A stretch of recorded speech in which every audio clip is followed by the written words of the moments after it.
communiqué de presse des cadres et intellectuels de l'UDPS. Consécutivement au communiqué de presse de la Ligue congolaise de lutte contre la corruption, signé par Sieur Ernest Mpararo en date du 25 novembre 2020, nous tenons à porter à la connaissance de la communauté nationale ce qui suit.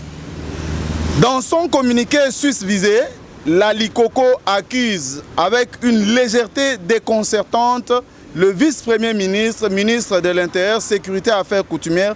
de s'être livré à des actes de corruption consistant, entre autres,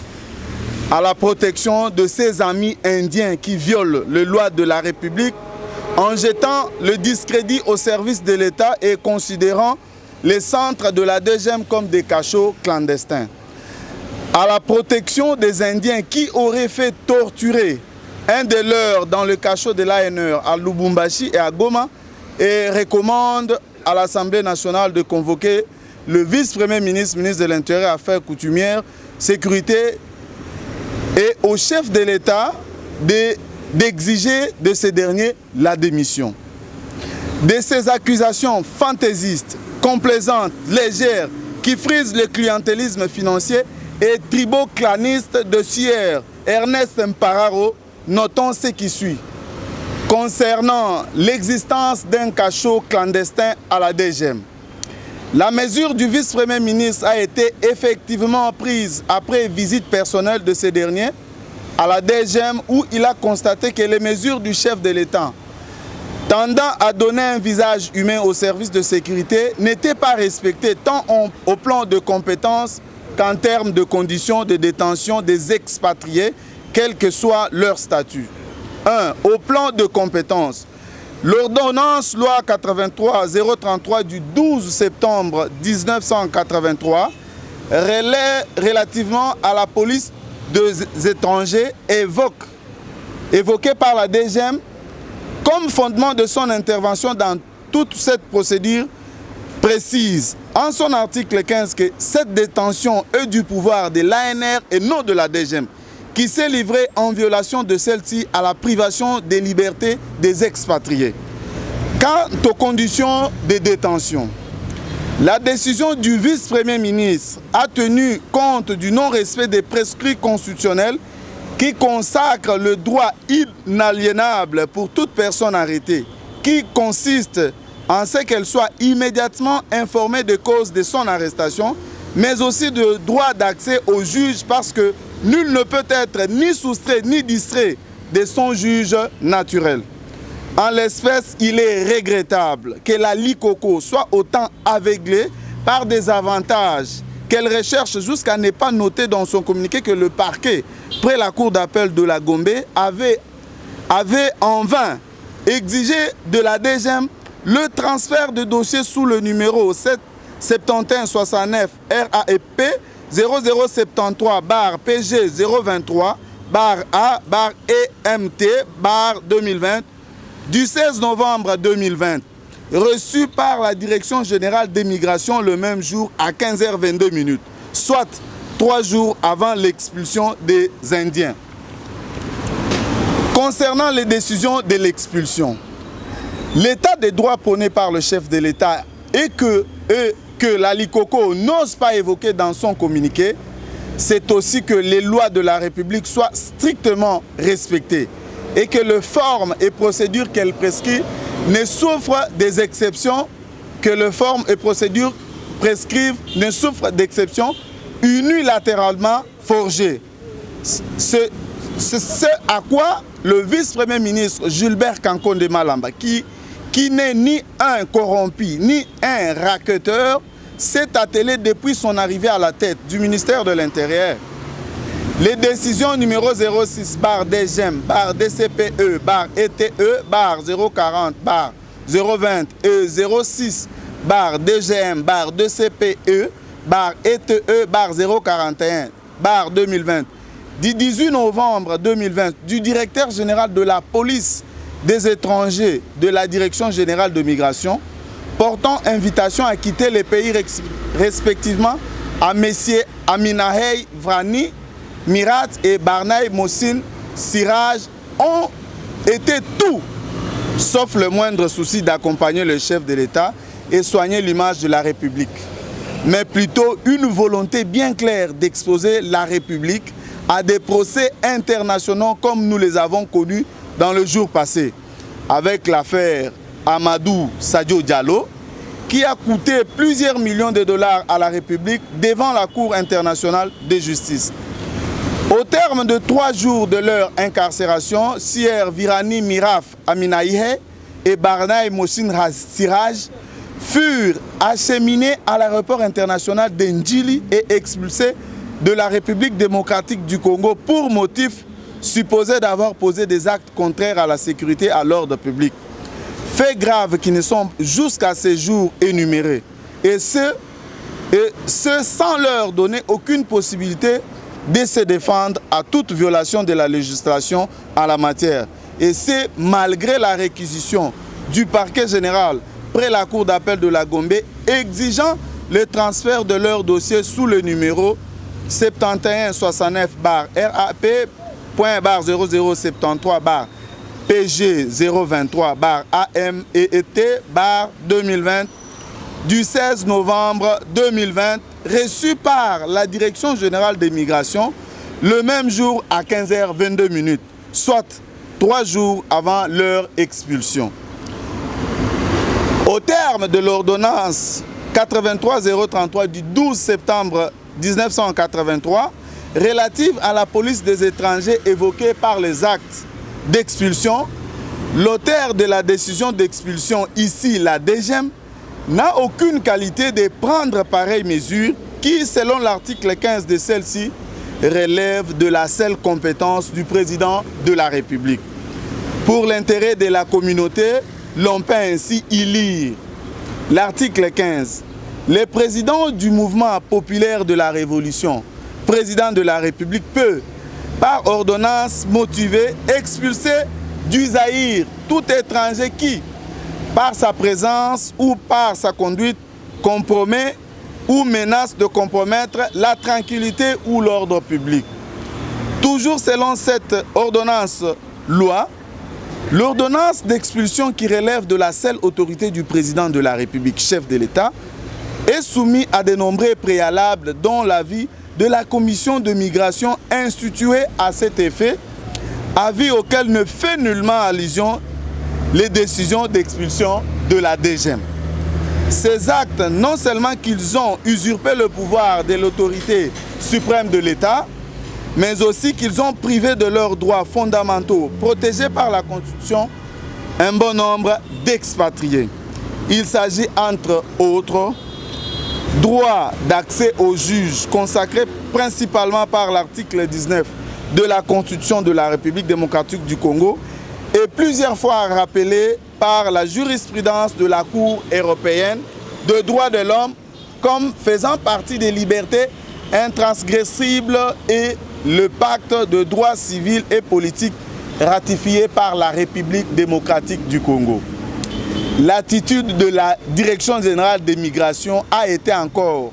rappelée par la Cour internationale de la justice dans l'affaire Diallo, ayant opposé la RDC à la Guinée comme une tentative manifeste de soustraire un étranger résident de son droit d'accès aux juges et d'exposer ses avoirs à des expropriations rampantes, ce qui viole également nos engagements internationaux. Ce souscrit au terme de la Convention internationale pour le règlement de différends relatifs aux investissements.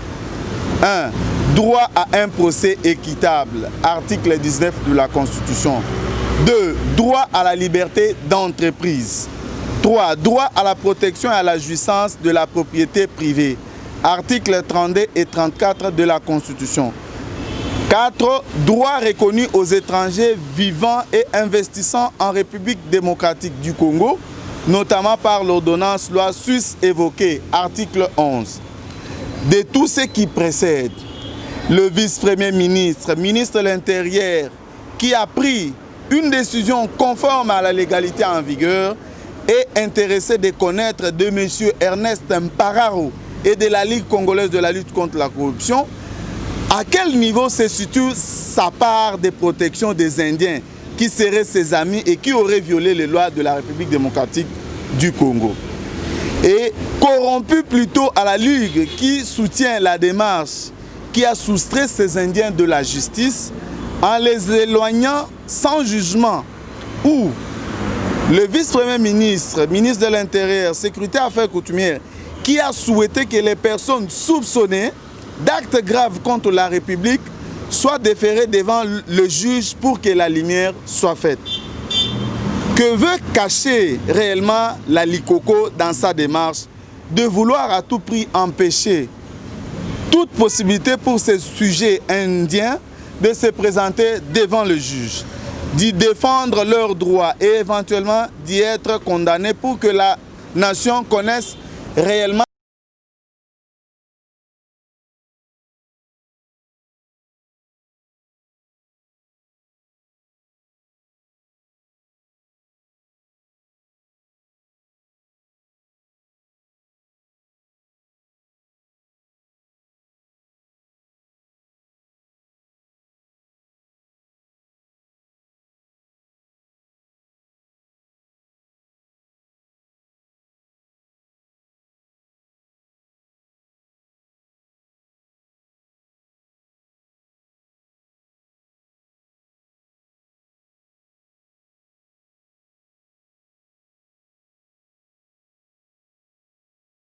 Mujanaï, porte-parole. Biso tozali ba cadre na ba intellectuel ya UDPS. To sepelite na communiqué o to utaki kotanga ya soi-disant Ernest Mpararo parce que tango to tangi communiqué wana déjà na ba oyo ba yebi mibeko signature wana déjà ezali ya bien te, donc eza déjà document moko to considérer que eza faux. Mais tango to koti na kati to moni que ndeko na biso wana azali ko s'attaquer inutilement kaka boye na vice-premier ministre, ministre à l'intérieur. Oyo azali ko sala musala na ye bien, azali en bon Tshisekedi parce que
ngi akende libanda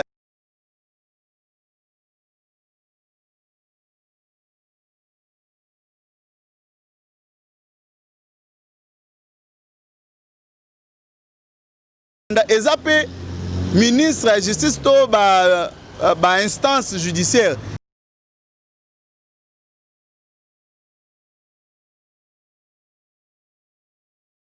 azonga nasuki wana